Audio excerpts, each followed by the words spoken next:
Do you know that only 10% of you have subscribed? So if you're part of the 90 that isn't, please consider subscribing today. Hey ho, Sullybees here, and today I'm doing a video on Transformers Retro Headmasters Weirdwolf. Now this is actually a remold slash repaint of the Titans Return Wolf Wire. You know, they had to rename it because of trademark reasons, but for this figure they were able to get the original G1 name. Now just like my previous G1 Retro Headmasters, I've got the box here because it's directly inspired by the original G1 boxes. So you got the G1 artwork of Weirdwolf here on the side. You got the head and the little space where the headmaster was, and the name of the headmaster, Monxo, I guess, Monxo. It's the transformation steps at the top here. The Transformers logo here, Evil Decepticon, more than meets the eye. On the side of the box you got some images of the toy. On the back you got this big G1 artwork from the, I think it was probably 1987, 1988, something like that. And you got the tech specs and the bio information. Yep. So that's it for the box. Now let's get on to the figure. Here it is. It's, as you can see, a yellow and blue and white wolf. I think it looks quite nice. The articulation on this guy is quite good for a beast figure. The arms, or the front legs, are on ball joints so they can move in and out, forward and back. There is a swivel here and a hinge here. The legs can bend back probably a bit too much, but it's fine. There is a ball joint here and a ball and a swivel here, so you can get quite a bit of movement at the foot. The head is on a ball joint as well, so it can move left to right a bit. It can't really go up and down all too much, but there is a bit that you can detach here, but yeah, it doesn't look all that good. And it can swivel like this. There is a hinge at the mouth, so it can open and close. The back legs are also on ball joints. They can move forward a little bit. This sort of gets in the way. It can move forward a bit, back a bit, and it can move out as well. There is a swivel here, but it does move all of this. A bend here, or a ball joint here, so it can swivel around like that as well. And a ball joint here at the foot. And then there is also a swivel here, but I don't think that you could really get much use out of that. And then the tail can spin around as well. Now you can open up this to reveal what was it? Monxo, the headmaster. Got quite nice painting on this guy. So he's got a red face, if it will focus on it. I had this issue with the last one as well. There we go. See the nice white and blue painting on it, as well as the red face. You know, screw in the middle. Oh well. It's got a small bit of articulation. The arms can move up, down. They can move out to the side a little bit. And then there's the two hinges at the legs. Now he does also come with this gun, which is, you know, quite cool. I like this sort of overall design of it. It's quite wide and hollow, which is a shame. But overall, I do quite like this gun design. You can plug it onto the back of the wolf like that. So I get this armoured up wolf aesthetic. And you can take the headmaster and he can sit inside of it like this. You know. So I get a sort of like a weaponed up sort of wolf look. You know, it's not bad. I do have some issues with this, and I'll get into those in robot mode. But yeah, that's pretty much it for this gun section. I just kind of forgot to record it. You can plug it into like the arms or the legs, I guess. But yeah, back to the rest of the video. Let's go on to size comparisons. Here he is with the other two headmaster guys. You got Skull Smasher, or Skull Cruncher, and Mind Wipe. These guys were a team in the original cartoon, I believe. I've only seen season 1 and 2 because I haven't yet seen the movie.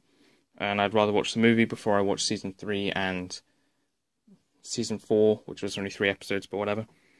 They, of course, were more in the Headmasters TV show, the Japanese exclusive show that has a trash dub.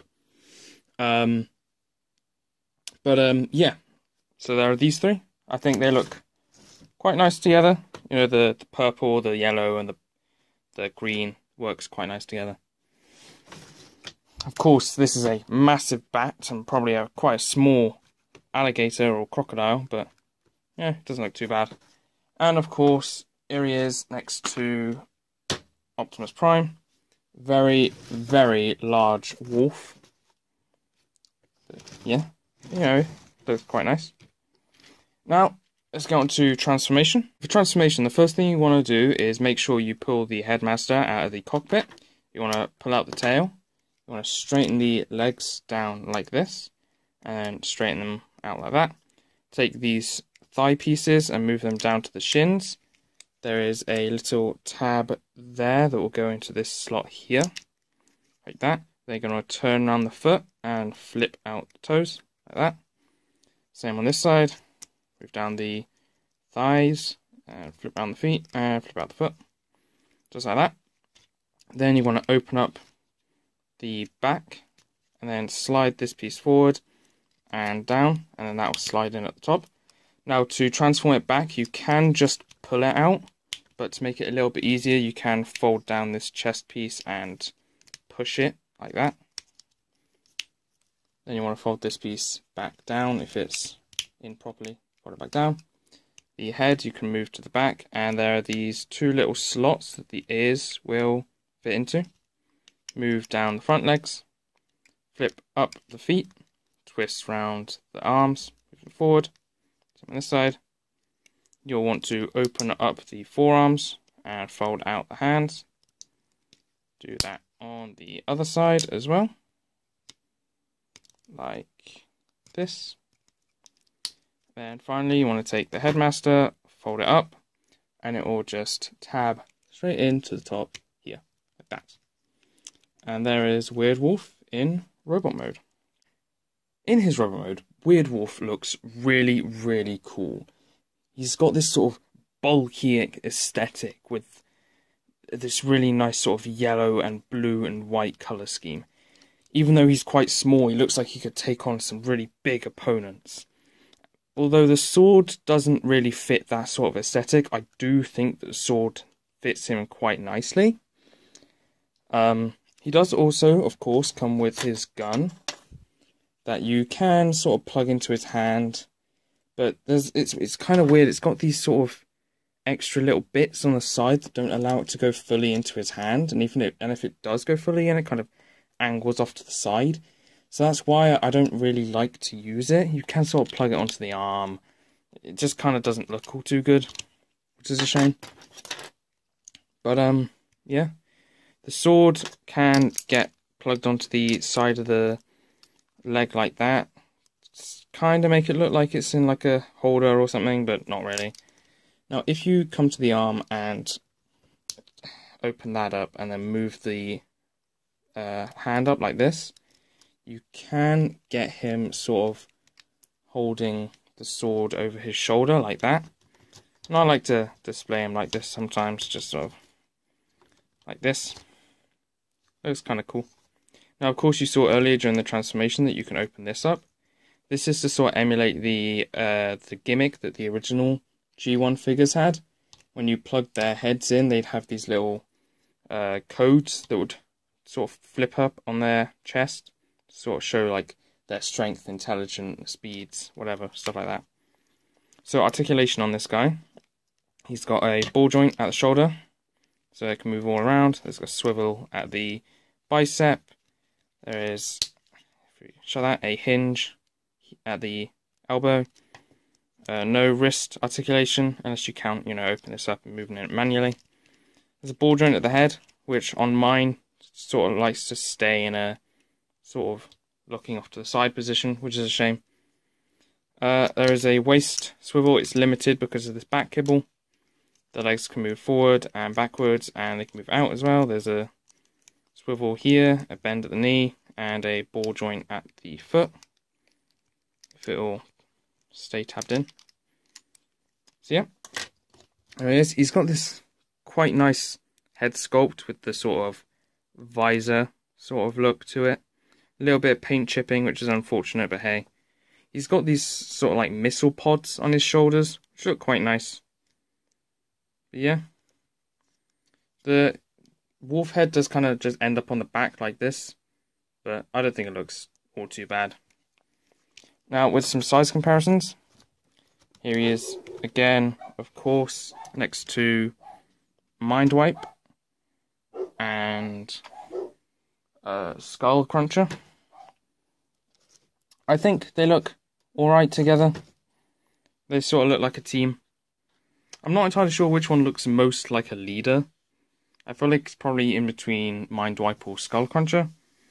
But I could also see Weirdwolf having that sort of leader vibe to him.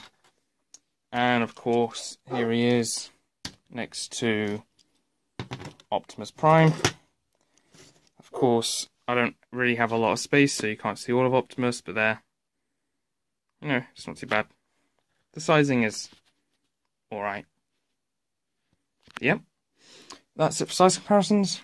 There's not really much else to say for this guy. Yeah, it's a cool figure. I like it.